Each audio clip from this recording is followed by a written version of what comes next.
wassalamu ala asyrafil anbiya wal mursalin wa ala alihi wa ashabihi ajma'in.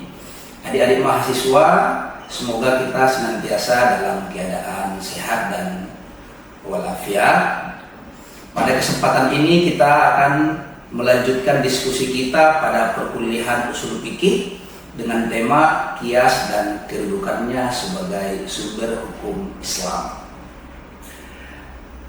Sesuai dengan RPS yang telah kita tentukan, bahwa tujuan atau capaian dari materi ajar pada kali ini adalah adik-adik mahasiswa mampu menjelaskan definisi, rukun, dan syarat-syarat qiyas, kemudian macam-macam qiyas, dan juga adik-adik mahasiswa diharapkan nanti mampu menerapkan qiyas sebagai metodologi ijtihad dalam memecahkan berbagai problematika hukum yang ketentuan hukumnya tidak ditemukan dalam Al-Quran dan hadis.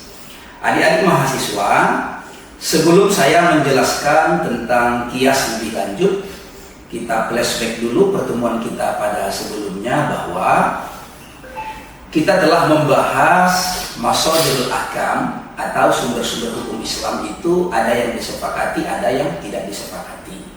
Maka yang disepakati oleh para ulama itu ada 4, yaitu Al-Quran, hadis atau sunnah, yang ketiga adalah ijma, dan yang keempat adalah qiyas.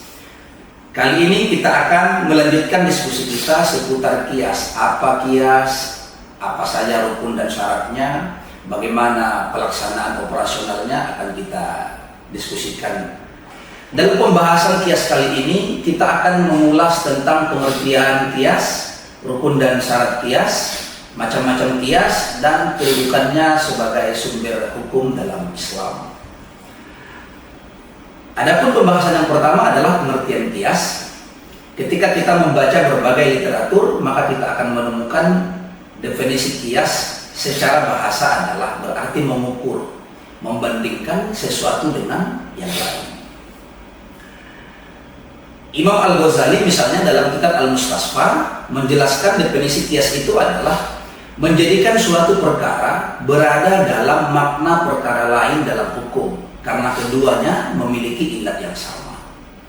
Definisi lain dijelaskan oleh Imam Al-Amidi dalam kitab Al-Ihkam fi Ushulil Ahkam, bahwa qiyas itu adalah menghubungkan hukum cabang atau far'un dengan hukum asal karena ada ilat atau alasan hukum yang sama di antara keduanya.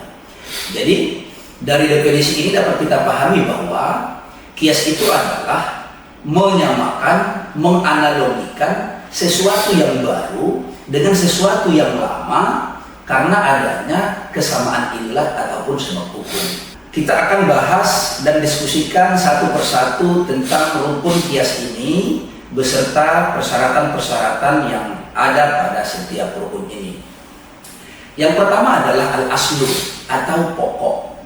Yang disebut dengan al-aslu adalah suatu peristiwa yang sudah ada ketentuan nasnya yang dijadikan tempat pengkiasan akan kasus yang baru. Asal disebut juga sebagai maqis alaih atau yang dijadikan tempat mengkiaskan. Ada beberapa persyaratan terkait al-aslu. Yang pertama adalah nas, hukum yang harus dijadikan sebagai dasar bagi bangunan qiyas. Jadi hukumnya harus secara eksplisit disebutkan dalam nas, baru al-aslu itu dapat kita jadikan sebagai tempat pengkiasan. Yang kedua adalah nas hukum dengan berbagai bentuk dan kemungkinan kandungannya mengandung isyarat adanya ilat. Jadi kalau tidak ada ilat, maka tidak juga dapat kita jadikan sebagai al-aslu. Berikutnya adalah rukun qiyas yang kedua adalah al-hukmu. Al-hukmu itu sendiri adalah suatu hukum yang telah ditetapkan oleh nas baik dalam Al-Quran maupun hadis. Persyaratannya dalam al-hukmu ini adalah pertama seperti yang kita diskusikan di awal tadi, bahwa al-hukmu itu harus berupa hukum syarat yang bersifat amali. Jadi al-hukmu itu tidak boleh kepada ibadah mahdhah. Berikutnya adalah rukun qiyas yang ketiga adalah far'un atau cabang. Far'un itu adalah kasus baru yang belum ada ketentuan hukumnya di dalam nas secara eksplisit dan akan ditetapkan hukumnya dengan cara mengkiaskan kepada al-aslu, karena keduanya far'un dan al-aslu itu memiliki ilat yang sama. Rukun kias yang terakhir adalah al-illah. Maka ilat itu adalah sebab atau faktor yang menjadi dasar adanya hukum dalam al-aslu, dan ketika ditemukan pada al-far'un, hukum yang sama pun bisa diberlakukan kepada al-far'un. Jadi intinya adalah ilat itu adalah sebab hukum atau faktor yang ada pada al-aslu. Adapun persyaratan-persyaratan sesuatu ilat itu, yang pertama adalah makul atau masuk akal, rasional. Jadi ilat ataupun sebab hukum itu persyaratan yang pertama dia harus rasional, dia harus masuk akal. Yang kedua adalah munasibah atau relevan, yaitu memiliki kesesuaian dengan pensyariatan Islam. Yang ketiga adalah muta'addiyah, dapat berlaku keluar kasus selain asal. Artinya muta'addiyah ini adalah tidak terbatas hanya pada kasus tertentu saja, tetapi ilat ini dapat berlaku kepada kasus-kasus yang lain. Syarat yang keempat adalah zohiroh, yaitu jelas. Jadi ilat itu tidak boleh samar-samar. Nah, berikutnya misalnya kita di sini akan membuat contoh identifikasi ilat pada beberapa persoalan. Yang pertama bisa kita lihat dalam tabel adik-adik. Yang pertama adalah al-aslu, yang kedua adalah al-far'un, dan yang ketiga adalah ilat, dan yang keempat adalah hukum. Contoh yang pertama dalam tabel ini adalah al-aslunya adalah khamar, sedangkan al-far'unnya adalah narkoba. Maka ternyata ilat antara khamar dan narkoba itu adalah iskar, sama-sama memabukkan, sehingga hukum narkoba yang tidak ditetapkan dalam Al-Quran bisa kita kiaskan kepada hukum khamar yang telah ditetapkan dalam Al-Quran, yaitu hukumnya adalah haram. Adik-adik, pembahasan kita berikutnya adalah model atau macaman kias yang dilihat dari berdasarkan kekuatan dan kejelasan ilatnya. Maka kalau kita lihat macaman kias dari sudut pandang kekuatan dan kejelasan ilatnya, maka kias itu terbagi menjadi dua. Yang pertama adalah kias jali, yaitu kias yang memiliki ilat yang sangat jelas dan kuat serta disepakati oleh mayoritas ulama. Hukumnya dapat dipahami dengan mudah oleh akal. Contoh, haramnya narkoba karena memabukkan seperti khamar.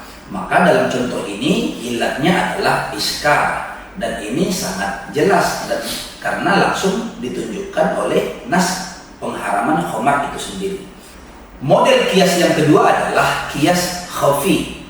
Kias khafi itu adalah kias yang ilatnya tidak disebutkan secara eksplisit dalam nas, namun ditemukan melalui penalaran mendalam oleh seorang mujtahid. Contohnya adalah pemberian hak waris kepada anak hasil inseminasi suami istri yang sah.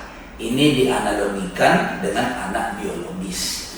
Jadi kalau kita lihat apa ilat seorang anak hasil inseminasi itu mendapat bahagian dari harta orang tuanya, maka kita tidak akan temukan di dalam Al-Quran, karena Al-Quran dan hadis tidak menunjukkan ilatnya.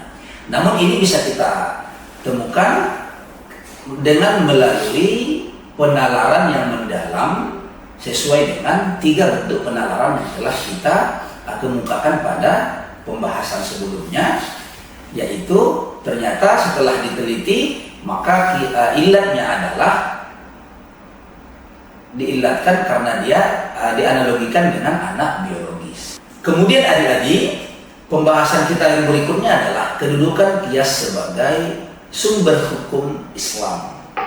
Tadi di awal kita sudah menyinggung bahwa sumber-sumber hukum Islam itu ada yang disepakati oleh para ulama, ada yang tidak disepakati oleh para ulama.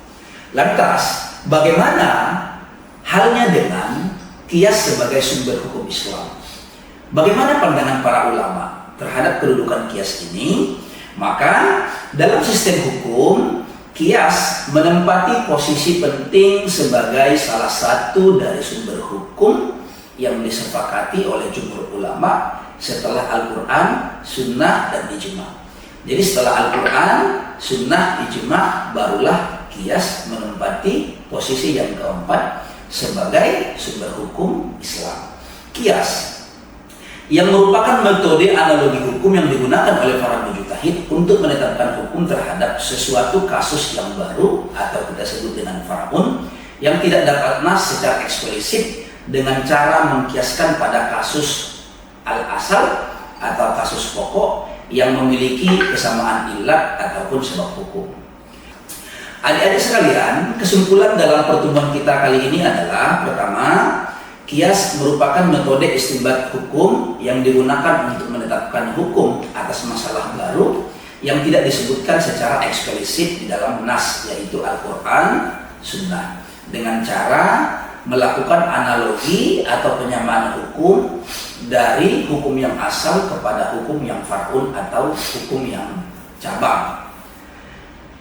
Kedudukan kias sebagai sumber hukum Islam bersifat sekunder, artinya ketika kita ingin menetapkan sebuah hukum, kita tidak boleh yang pertama kita lakukan adalah kias. Kenapa? Karena kedudukannya hanya sebagai sumber hukum yang sekunder, tidak primer. Yang primer itu adalah Al-Quran dan hadis. Jadi ketika kita ingin mencari sebuah hukum akan hal-hal yang baru pada kehidupan temporer saat ini, maka yang pertama kita lakukan itu adalah melacak dalil-dalil yang ada dalam Al-Quran dan hadis. Karena Al-Quran dan hadis adalah sumber hukum yang primer.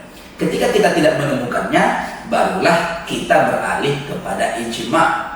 Kemudian kalau tidak menemukannya juga, barulah kita beralih kepada kias. Dengan demikian, kita tidak boleh melakukan penetapan hukum dengan menjadikan kias sebagai sumber primer dalam penetapan hukum tersebut. Kemudian, penggunaan kias mensyaratkan syarat-syarat yang sangat ketat, seperti adanya ilat atau alasan hukum yang jelas dan dapat diterapkan pada kasus baru, sehingga menghasilkan hukum yang adil dan konsisten. Artinya, ilat yang terkandung di dalam al-aslu ataupun pokok itu harus terdapat pada al-far'un atau cabang. Tidak boleh ilat ini hanya ada pada salah satu keduanya. Jadi ilat ini harus ada secara konsisten dan terus-menerus pada al-aslu maupun al-far'un. Dengan demikian, kias dalam syariat Islam tetap relevan dan aplikatif sekaligus menunjukkan kematangan metodologi hukum dalam menjawab persoalan hidup yang terus berkembang. Adik-adik mahasiswa sekalian, demikianlah perkuliahan kita pada hari ini. Semoga bermanfaat. Maka kita akan melanjutkan perkuliahan kita pada pertemuan berikutnya. Maka adik-adik mahasiswa silahkan baca tentang al-maslahat al-mursalah yang akan menjadi topik pembahasan kita pada pertemuan yang akan datang. Saya tutup kelas diskusi kita pada hari ini. Wallahul muwaffiq ila aqwamit thoriq. Assalamualaikum warahmatullahi wabarakatuh.